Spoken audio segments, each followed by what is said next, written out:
Você já salvou seu irmão nessa noite? Já salvou ele aí nessa noite com Jesus?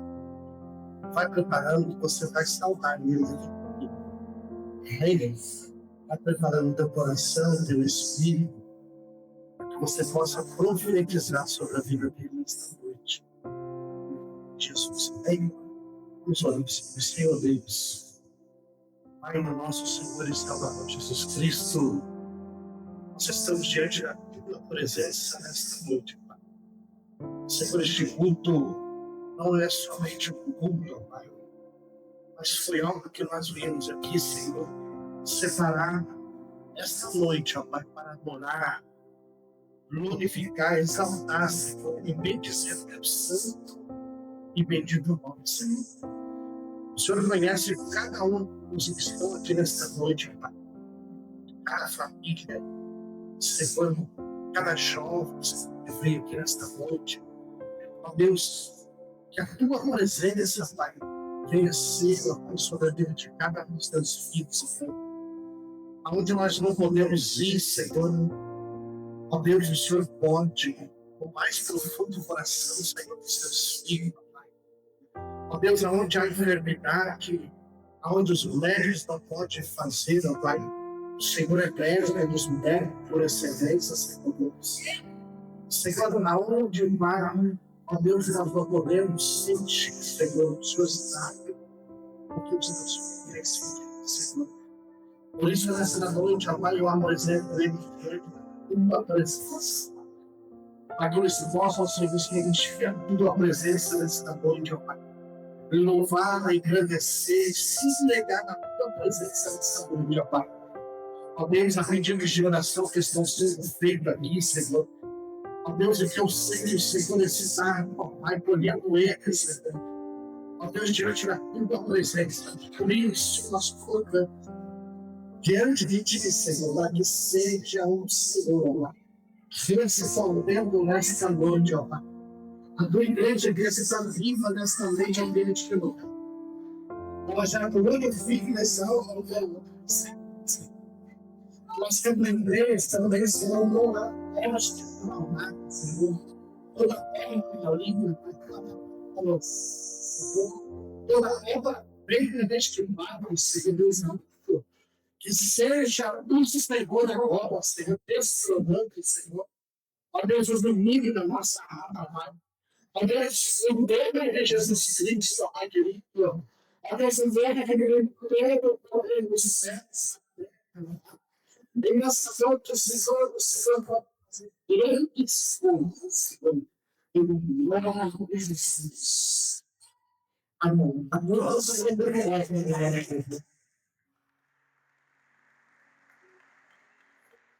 aproveitar que toda a igreja está sobre os pés. Vamos ver aqui uma pequena palavra, 1 Timóteo, capítulo 4, a partir do versículo de número 11, somente 3 versos dessa palavra, 1 Timóteo capítulo 4, o versículo de número 11. Quando todos encontrarem, digam amém. Eu espero. Glória a Deus.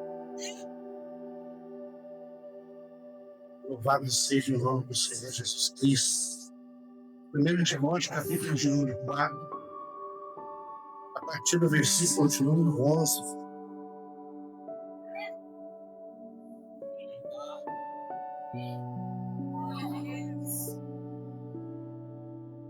Olha o que diz a palavra no nome do Pai, do Filho e do amado Espírito Santo de Deus. Manda estas coisas e ensina-as. Ninguém despreze a tua mocidade, mas se exemplo dos fiéis na palavra, no trato, no amor, no espírito, na fé, na pureza. Persiste em ler, exortar, ensinar, até que eu vá. O apóstolo Paulo está dizendo ao jovem Timóteo para que ele seja exemplo. E hoje, antes de nós começarmos aqui com essa equipe de jovens, eu quero chamar a atenção de toda a igreja que está aqui nessa noite, dos jovens que fazem parte da igreja, dos jovens que estão visitando nessa noite. Você vai ser exemplo nesta geração. Deus vai usar as vossas vidas com poder e como profeta do Senhor nesses últimos dias. Quando nós vamos finalizar este culto nesta noite, nós vamos chamar toda a mocidade que está aqui. E nós vamos orar pelas vossas vidas. Nós vamos profetizar sobre as nossas vidas nesta noite. Aleluia, porque nós entendemos que nesta noite o Senhor quer usar a tua vida, quer usar a vida de cada um dos irmãos que estão aqui nesta noite. Mas você, jovem, foi separado por Deus para estar aqui nesta noite. Você é a geração eleita, aleluia, desses últimos dias. Vai abalar sonhos, vai abalar o Brasil, o louvor deste palavra, aleluia, e você vai se engrandecer com uma tudo de seguir e glorificar o nome do Senhor Jesus Cristo. Essa noite, trazer teu testemunho da marca de Deus, em nome de Jesus.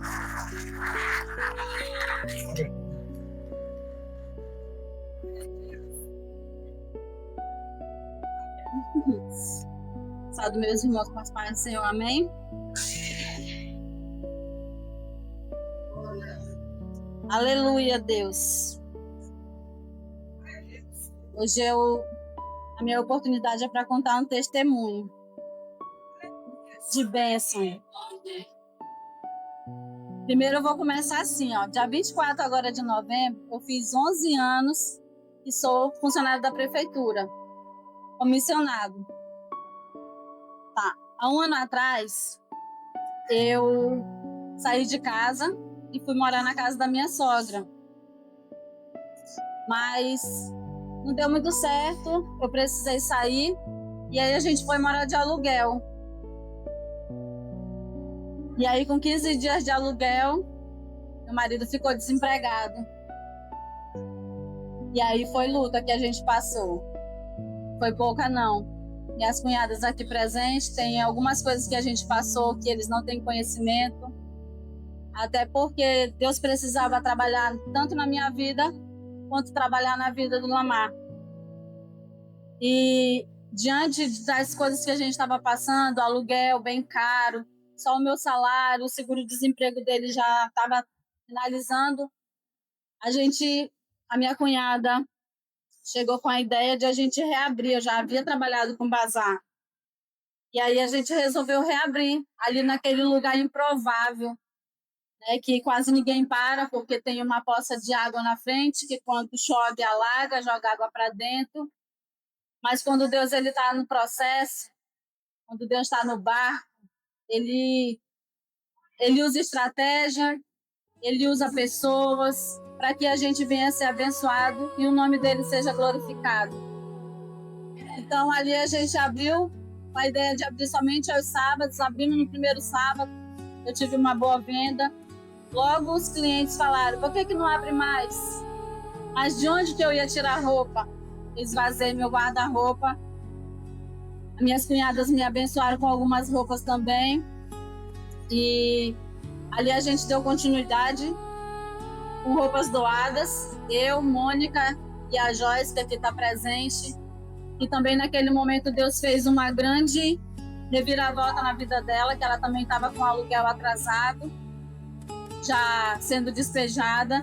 Em menos de 15 dias o Senhor abençoou, ela conseguiu pagar os 3 meses de aluguel, pagar o cartão, ainda sobrou o dinheiro do rancho, de me levar para jantar. Para quem não sabe, a Joyce ela é minha ex-nora. Eu acabei adotando como filha, não me largou mais. Acho que é porque eu não fui uma sogra normal, né?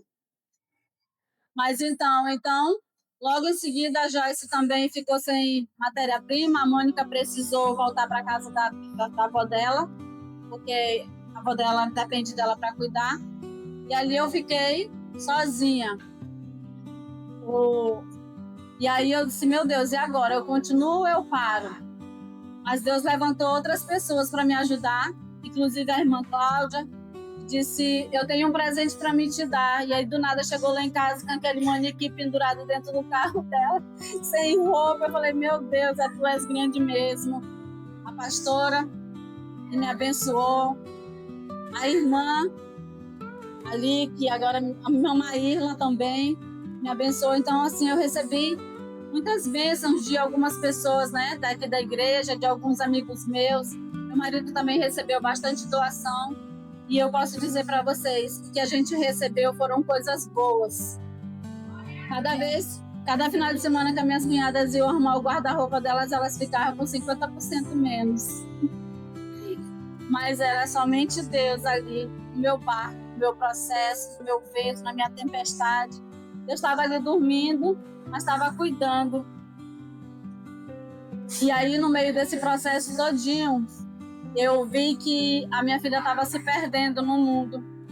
Estava indo muito para festa, estava indo em show em Manaus. E assim, a saída dela da minha casa já me fazia sofrer. E saber que ela não estava na presença do Senhor ainda doía mais. Então, um dia eu só fiz uma oração bem simples. Eu só disse, Senhor, visita ela, traz ela, cria uma situação lá e traz ela de volta para casa. Ela foi um dos motivos de eu estar na tua presença. Foi através dela que eu fui. E aqui eu permaneço. Eu não acho justo ela sair da tua presença. Eu não acho justo o inimigo ganhar. E aí não deu 15 dias. Ela me ligou pedindo, mãe, vem me buscar porque eu não quero mais ficar aqui. E ali foi tudo muito rápido, eu com medo de ela desistir, eu peguei carro emprestado e fui, peguei as coisas dela e trouxe, parecia bandido fugindo. Sério, gente, parecia foragido. E pega as coisas e corre, e a câmera tá filmando e vamos embora, porque se o pai dela soubesse que ela ia sair, ele ia fazer outra coisa e não ia permitir. E ele ia acabar. Então ali foi a oportunidade para eu trazer minha filha de volta, não só para minha casa, mas para a presença do Senhor. Logo em seguida, Deus falou comigo para a gente firmar o casamento. E eu disse, Senhor, como que a gente vai casar se eu não tem dinheiro nem para pagar o aluguel direito? E mais uma vez Deus surpreendeu. Deus levantou pessoas de onde a gente nem imaginava surgia. E para os que estavam aqui presentes, que estavam naquele dia, viu que foi um casamento que foi tudo planejado por Deus. Foi projeto de oração, ali o Senhor levantou pessoas para cozinhar. Irmã Cláudia foi a cozinheira, mas a Natália teve a irmã que doou toda a mão de obra dos doces, paguei o material, a decoração, a maioria eu fiz à mão, o outro eu ganhei. E assim Deus foi provendo, e aí saiu o casamento. E eu continuava no vale. Teve dias que estava tão apertado.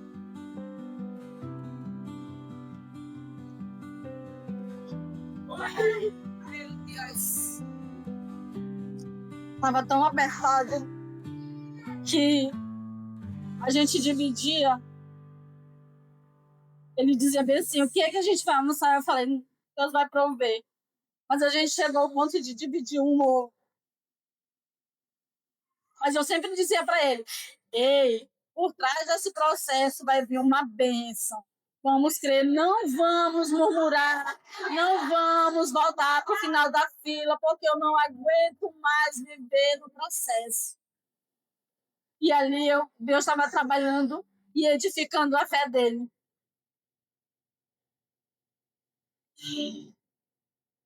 E aí veio as promessas de emprego. Era promessa, fazia visita e nada. E aí teve um dia que ele até contou aqui na igreja, estava com uma carga de limão muito grande lá no sítio, né, da fazenda do pai da minha filha, dos meus filhos. Meu filho catou limão e ele não estava conseguindo vender. E aí comentou com ele, ele falou, pois me dá que eu vou vender. E ele vendeu o limão, eu lembro que a gente pagou o aluguel, pagou energia, pagou uma pensão, pagou umas dívidas que a gente estava, mas foi só dessa vez, foi só uma provisão rápida que Deus mandou. A gente até acreditou que aquilo ali ia para frente, muita gente procurando ele querendo limão, mas não tinha mais, acabou. Era só aquele mesmo, era só a provisão, tipo, o Senhor vai te dar um consolo, só para te ter força para esperar o que eu tenho melhor na tua vida. Mas ali Deus estava começando a cessar o vento. Logo descobri que a minha filha estava grávida. Para muitos, era um momento de vergonha, de desespero, mas para mim não. Porque no momento que eu vi ela ali passando mal, Deus falou comigo. Deus falou que aquela criança estava livrando ela de algo muito maior. E eu entendi que era projeto de Deus. Depois eu descobri que era uma menina. A felicidade só aumentou. E para a honra e glória do Senhor, a casa da minha mãe ficou pronta. A casa é improvável. Todo mundo chegava comigo dizendo: "Tu é tão besta. Tu cedeu a tua casa para tua mãe morar, tu tá morando de aluguel, tu tá passando por APM, estão acabando com tua casa, estão destruindo a tua casa. Tu quer ser santa, tu é melhor do que alguém." Mas eu sabia o que Deus tinha falado comigo. E foi 3 anos atrás, não foi naquele momento, foi 3 anos atrás, quando um dia Deus usou minha ex-pastora para dizer: através da tua vida, tua mãe vai para casa própria. Eu não entendia. Eu achava que eu ia ser instrumento de Minha Casa Minha Vida, por eu trabalhar na prefeitura, por eu ter alguns conhecimentos. Eu achava que era isso, não era. Era isso. Era o Senhor permitir eu viver o meu processo, e através do meu processo abençoar a vida da minha mãe. Através do meu processo, Ele edificar a fé do meu marido, ensinar ele a esperar o de Deus. É difícil você esperar o de Deus quando você não vê, quando você olha para um lado, olha para o outro, você não vê nada. Mas eu sempre dizia: aguenta. Quantas vezes eu fui para dentro do banheiro e chorei. Mas eu não chorava na frente dele, porque se eu chorasse na frente dele, eu ia enfraquecer a fé dele. E eu acreditava que eu tinha que ser forte. Quantas crises de ansiedade eu tive, quantas vezes eu liguei para a Joyce e disse: ora por mim, porque hoje eu estou daquele jeito.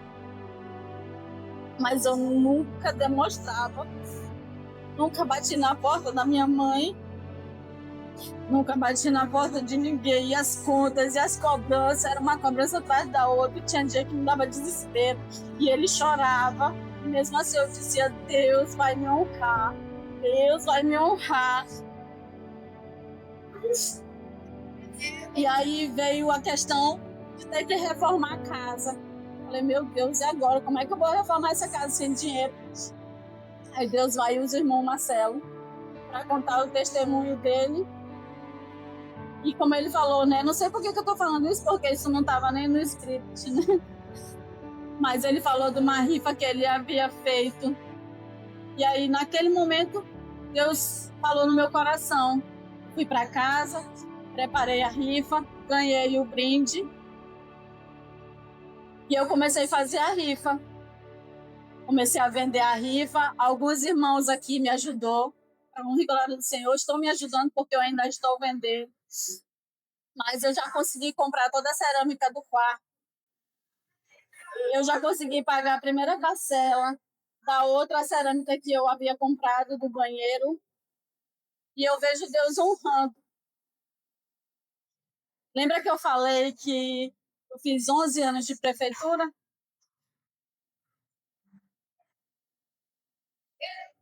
Foi 11 anos. Até 9 anos foi bem leve. Eu tinha um chefe que era como se fosse um pai. Mais novo do que eu, mas era um pai. Mas aí, durante 9 anos, ele foi meu chefe, depois ele saiu, e aí entrou uma outra pessoa, e junto com ela veio as pessoas de confiança dela. Eu era de confiança do meu antigo chefe, então fui sendo deixada de lado. Não me devolviam, mas também não me aproveitavam. As minhas ideias, nenhuma era aproveitada. Tudo que a gente fazia foi mudado. E ali eu fui me sentindo inútil. Eu tentei de todas as formas sair de lá. Todas as formas, meu marido sabe. Eu sentei com o secretário, estava tudo certo para eu sair, para eu ir para outra secretaria. Inclusive, quando eu voltei, tinha uma outra servidora que também não queria ficar mais lá. E aí eu disse, a secretaria lá é muito boa, eu fui convidada, uma amiga me convidou, já conversei com o secretário já aceitou, estou só esperando agora virar o mês para ele me puxar. Deu certo para ela aí, não deu para mim. E aí eu ficava frustrada, eu falei, meu Deus, o que tu quer de mim? E aí o Senhor foi, e aí eu conversava com um, recebi a proposta para ir para um setor, recebi para ir para o RH, não deu certo. Recebi para ir para o diário, não deu certo, nada dava certo. Todas as portas se fechavam no momento de eu ir.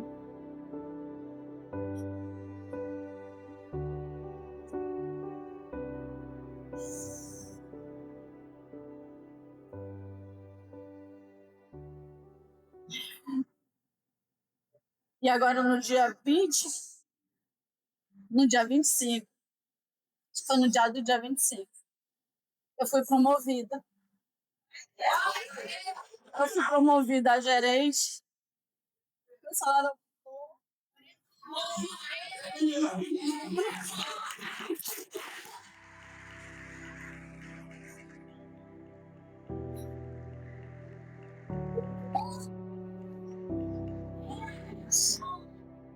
eu lembro que nos jogos estava trabalhando que mais desesperado, não só eu como a Amy também. E eu disse, ouvi de muita gente que é besta. Como é que tu trabalha e tu não ganha mais? Como é que tu fica trabalhando sendo escrava desse pessoal e tu não recebe nem a mais, não recebe nem um extra? As pessoas não entendem. E quando a gente trabalha no local, ou quando a gente congrega no local, a gente tem que vestir a camisa. Naquele momento eu estava vestindo a camisa. Se eu não fizesse, eu ia sobrecarregar o meu colega. Então eu precisava me sacrificar naquele momento. Não era fácil sair 8 horas de casa e chegar 2 horas da manhã. De domingo, de sábado, de segunda a sábado. Não era fácil. Não foi fácil, foi cansativo. Mente cansada, pessoas reclamando, pessoas tratando a gente mal. A gente comendo mal não é fácil. Mas eu precisava suportar. E foi naquele exato momento do meu cansaço, do meu sacrifício, que eu estava sendo observada. Os secretários estavam me observando. E foi devido ao meu sacrifício e Deus. Porque foi Deus. Não foi o homem. Enquanto eu estava pedindo ajuda do homem, o homem tentando me tirar, eu não estava conseguindo. E quando eu descansei, quando eu já não queria mais, Deus foi lá e disse, agora sim é minha vez, meu.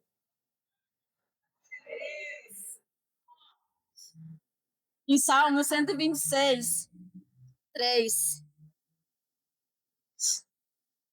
diz assim, grandes coisas fez o Senhor por nós, e por isso estamos aqui.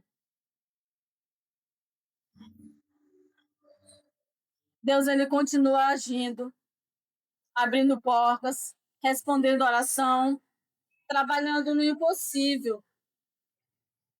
Vitória não é ausência de luta. Talvez você esteja no meio de uma batalha. Talvez não veja a sua oração fazer efeito. Talvez a sua resposta esteja até demorando. Mas vai chegar. O meu testemunho, ele me lembra de uma verdade. Gente, eu escrevi porque eu sabia que eu ia esquecer a metade. O Deus que me deu vitória é o mesmo Deus que vai te dar também. Ele não mudou, ele não perdeu o controle, ele não esqueceu de você, ele trabalha no silêncio, opera quando não entende e te entrega quando você está preparado.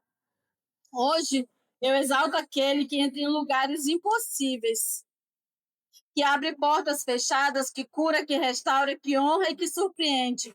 Deus fez na minha vida e vai fazer na sua. A vitória que ele me deu hoje não é o fim, é o início de tudo que ele ainda tem para me entregar. Eu agradeço a minha oportunidade em nome de Jesus.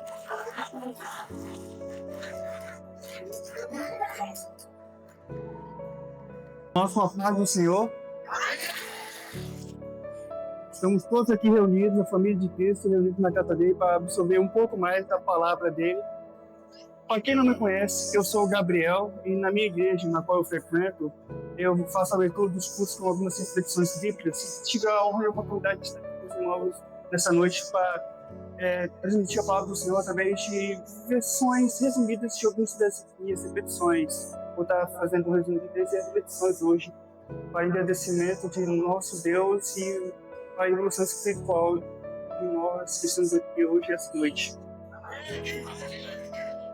A primeira reflexão tem o seu nome na Bíblia, Tentação no Deserto, baseada em Lucas, capítulo 4, do versículo 1 ao 13.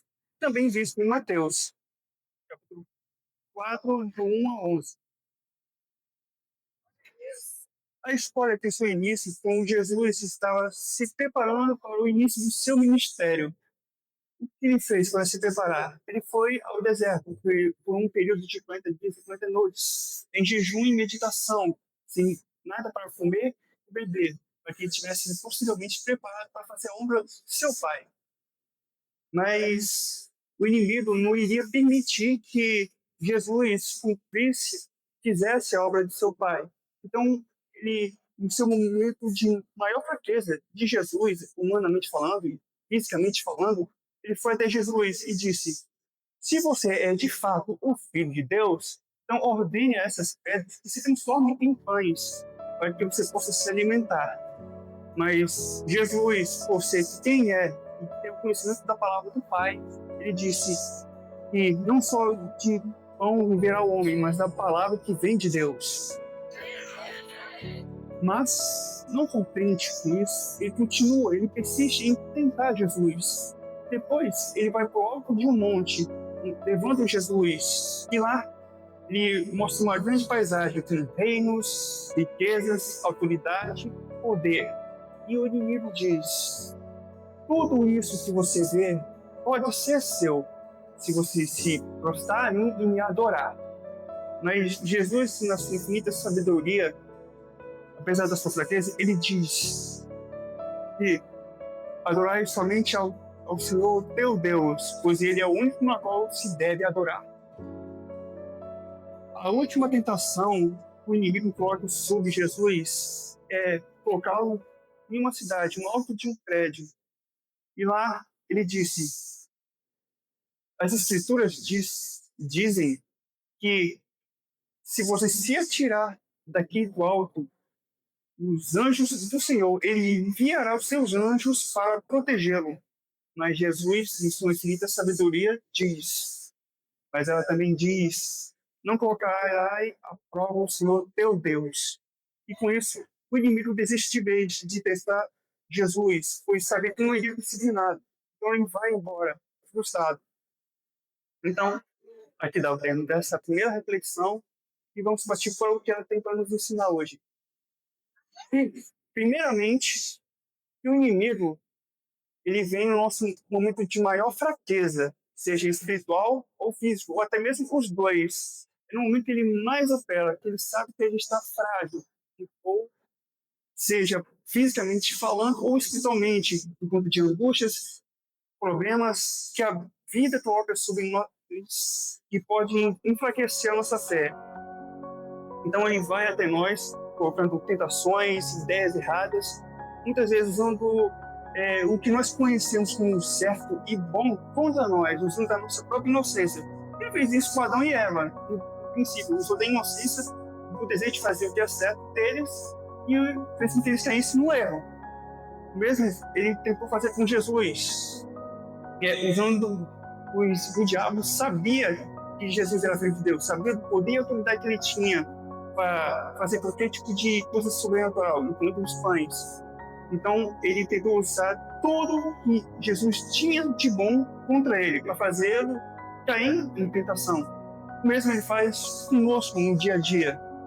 Quando estamos em certas situações, ele vem para nos tentar. Você está com um problema? Faz isso que vai dar certo. Você quer ajudar uma pessoa? Faça isso. Muitas vezes a gente tem uma pessoa conhecida que a gente se importa muito, que a gente quer ajudar financeiramente, mas não tem função. Aí o inimigo fala: não, Você pode ir aqui na Média da Virada, aposta lá, você vai ter o que precisa financeiramente para ajudar aquele que precisa. Vamos fazer algo mais arriscado e perigoso. Então, ao invés de ajudar aquela pessoa, a gente vai estar não só se frustrando por perda de tempo, mas vai estar se colocando em risco, não só fisicamente, com fazer algo perigoso, mas colocando nossa vida espiritual em risco, nos afastando de Deus. E ele usa também da palavra para nos enganar. Por exemplo, a gente tem que sempre fazer orações a Deus pedindo por sabedoria, assim como ele fez com Salomão, para que a gente venha aprender mais da palavra através da leitura e tenhamos discernimento para entender o que a palavra tem para nos dizer. Para que quando venha um fariseu da vida moderna, pois na época eles usavam das escrituras para enganar o povo.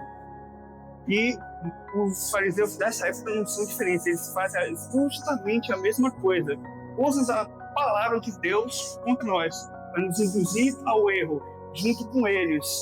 Pois como Jesus disse para os fariseus, ai de vocês fariseus que fecham a porta do céu para as outras pessoas e não deixam ninguém entrar, assim como vocês. Então, a gente tem que estar atento, absorto na palavra e pedir a orientação de Deus, orientação vinda do céu, para que a gente não venha cair nas mentiras e enganações que muitos ditos cristãos tentam colocar sobre nós, que são usados pelo inimigo. O inimigo fala através deles contra nós. E que tudo que a gente for fazer, a gente tem que colocar diante de Deus, para que a gente não venha cair em tentação. Dizer, Senhor, entrego a Ti os meus sofrimentos, minhas angústias, minhas dúvidas, as tentações, e mostra qual é o melhor caminho, e Ele vai dar a resposta. Isso é o que essa primeira reflexão me ensinou e permitiu estar aqui com os irmãos para compartilhar. Agora vamos partir para a segunda reflexão, que é a casa na rocha.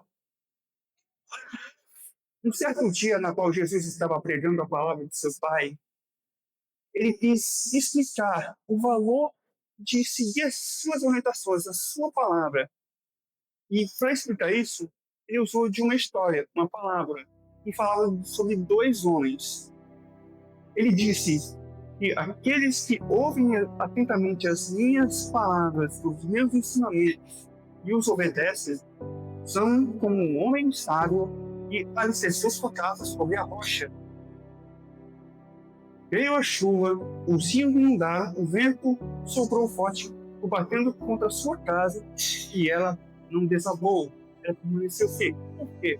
Pois foi alicerçada no terreno firme, na rocha, um local seguro onde aquela casa, apesar das adversidades da natureza, aquela casa não caiu disso.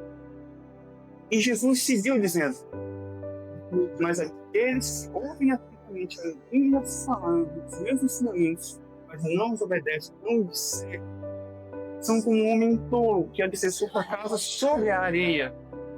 Veio a chuva, os rios inundaram, o vento soprou forte e aquela casa não aguentou e desabou, porque estava alicerçado sobre a areia. Então, o que podemos entender com essa lição? Que quando a gente alicerça a nossa casa na areia, isso quer dizer que nós escolhemos permitir, convidar Cristo para fazer parte das nossas vidas e Ele nos sustentar nos momentos mais difíceis. Ele está com a gente nos bons e nos maus momentos. A gente não tem que só adorar a Deus nos bons momentos, quando está tudo fácil, feliz, suave. No momento de dificuldade, é aí que a gente tem que se aproximar de Deus mesmo. Porque senão, a gente vai cair num homem que colocou sua casa sobre a areia, construiu sua casa sobre a areia.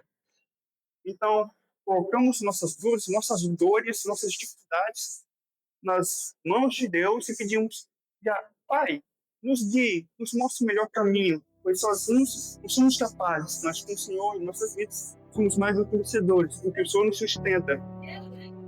No momento que a gente está caindo no chão, Ele se estende a sua misericordiosa mão para nos levantar e nos dar força de novo.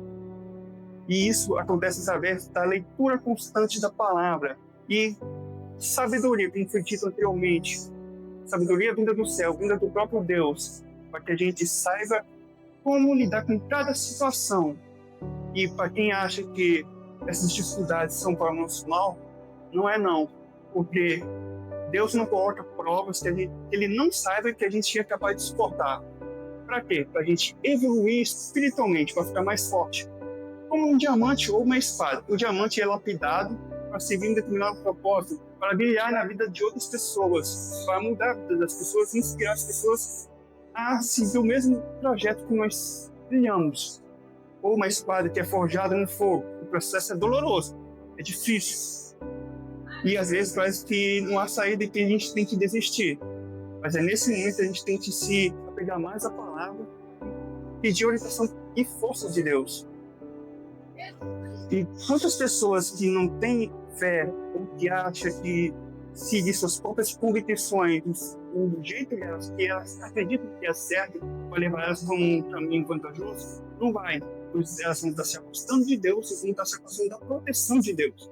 E nesse momento, elas vão cair. E diferente daqueles que depositam sua fé em Deus, essas pessoas que não acreditam em nada, que acreditam no seu próprio eu, na sua própria força, não vão ter a força que elas acreditam tem para levantar. Elas vão estar no chão. Então, elas vão perder. E perder feio. Então, a gente só é forte de verdade para superar os desafios da vida com o nosso Deus ao nosso lado, o nosso Pai misericordioso que está no céu. Pois dele vem a moral, vem a força, vem o poder, a resiliência. Muitos dos céus no passado tiveram a mesma fé, essa mesma força. E a mesma força que temos até hoje. E foi o que essa atenção me ensinou. E a última repetição que vou estar compartilhando com os irmãos é o bom samaritano. Que está, não vou estar me recordando 100%, mas acredito que se passa... Bom, não me lembro exatamente onde se encontra na Bíblia, mas o importante é passar o contexto daquilo que Deus tem para nos ensinar hoje. Um certo dia, após que Jesus estava ensinando, veio um mestre da lei que estava curioso sobre a sabedoria de Jesus. Ele queria testá-lo. Então, ele foi até Jesus e lhe fez uma pergunta. Mestre, me diga, o que devo fazer, o que se deve fazer para herdar a vida eterna com Deus? Então Jesus responde essa pergunta com uma outra pergunta. Você não é um mestre da lei, você não é um especialista na lei judaica, o que Deus tem a dizer sobre isso? Então, o mestre da lei diz: ame ao Senhor, seu Deus, com toda a sua força, com todo o seu coração, com toda a sua mente, e amai o seu próximo assim como a si mesmo. Então, Jesus respondeu: então vá e faça isso, pratique isso, e terá a vida eterna com Deus. Mas o homem não desistiu. Ele disse: mas, mestre, parece ser muito fácil e simples afirmar isso. Mas quem seria o nosso próximo? Então, para responder essa pergunta, Jesus respondeu usando uma história. O homem ia de Jerusalém até Jericó para fazer trabalhos importantes. Um homem rico, mas de repente os ladrões o emboscam, o espancam, deixando ele quase morto à beira da estrada e levando todos os seus pertences. Ali, um sacerdote passou por ali, viu o homem ferido e, com medo que os ladrões ainda estivessem por ali, ele seguiu seu caminho, sem prestar socorro para o homem que estava ferido, quase morto na beira da estrada. Logo depois, passou um levita, que era assistente dos sacerdotes. Ele ignorou o homem ferido porque acreditava que os afazeres que ele tinha para fazer na cidade eram mais importantes do que socorrer a vida daquele homem. Então, por último, passou um samaritano. Apesar de que na época, tanto os judeus quanto os samaritanos fossem inimigos ferrenhos em questões de ideias religiosas, e o pouco que sei até hoje, nos dias atuais, sobre onde se deve prestar honrarias, sacrifícios a Deus, se é em Jerusalém ou em Samaria, nos templos, esses dois lugares. Mas apesar disso, aquele homem escolheu ajudar aquele homem, supostamente judeu, tratando de suas feridas com azeite e vinho e colocando em sua montaria e levando ele com uma estalagem para que tivesse seus ferimentos devidamente tratados e ele ficasse recuperado. E lá ele pagou o dono da hospedaria para que cuidasse dele e seguiu o seu caminho. Então, ao terminar dessa história, Jesus perguntou aos supostos mestres da lei: então, qual desses 3 homens você acredita que foi o mais próximo do homem ferido? E o mestre da lei respondeu: aquele que deu auxílio ao homem ferido, que o ajudou. Então Jesus respondeu: então vá e faça o mesmo e você terá a vida eterna com Deus. O que tem de ensinamento para nós essa repetição é que muitas vezes vai aparecer pessoas na nossa vida que vão estar precisando de um auxílio, de um socorro. E a gente não pode ignorar isso. A gente pode estar, sim, com os nossos próprios problemas. Mas se a gente está dentro da nossa capacidade de ajudar aquela pessoa, a gente não pode ignorar. A gente tem um dever moral, ético e com Deus, pois Jesus disse que deveríamos cuidar uns dos outros, amarmos uns aos outros, assim como Ele nos amou. Então, a gente é a família de Cristo, somos irmãos. Então, o irmão tem que ajudar o outro dentro da sua capacidade. Não devemos ignorar o irmão que está caído, e sim estender a mão para ele. Às vezes, uma absurdante, tipo ações sociais, pessoas conhecidas ou não, ou através da palavra, ou até mesmo um abraço, um sorriso, um bom dia, uma boa noite, mostrando que se importa. Essas ações grandes ou pequenas vão estar mostrando: você não está sozinho, você não é invisível. Vai ser a forma que Deus tem de falar com essas pessoas através de nós, das nossas ações. Você não é invisível para mim. Eu me importo com você, eu te amo.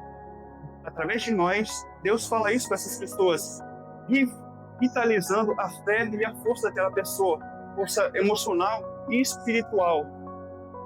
Então, a gente tem que demonstrar amor ao nosso próximo, porque fazendo isso, vamos estar mostrando amor a Deus, pois amar o próximo é amar o nosso Pai. Então vamos estar honrando aquilo que Ele nos ensinou e mostrando, de certa forma, uma forma de agradecer.